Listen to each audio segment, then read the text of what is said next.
In this video we are going to understand how to make a multicolored circle. So this is a very simple activity. Like, we have taken a sprite and you can see on the game stage it is making multicolored circle, and once it is through, then it displays a message and disappears from the screen. So to understand the code, let me zoom it for you.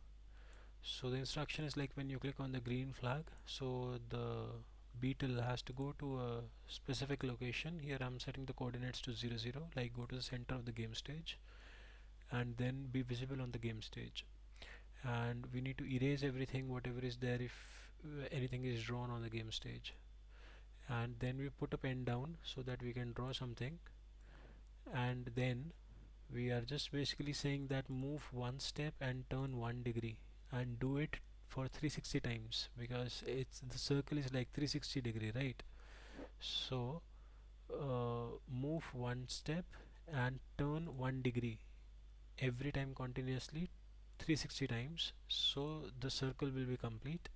And every time it is doing so, we are changing the color.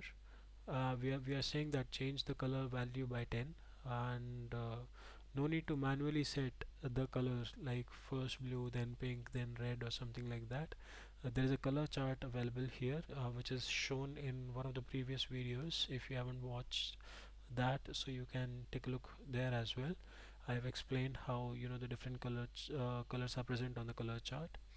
And we are simply changing the value of different colors by 10 every time, and then putting pen down and drawing some multicolor lines here. And once it is through, like once this 360 degrees complete, like the circle is complete, so it has to display a message that I have made it, and after displaying the message it is supposed to hide.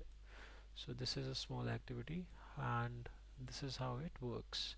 Every time it is moving one step and turning 1 degree and making multicolor lines. And as you can see, the color values are also changing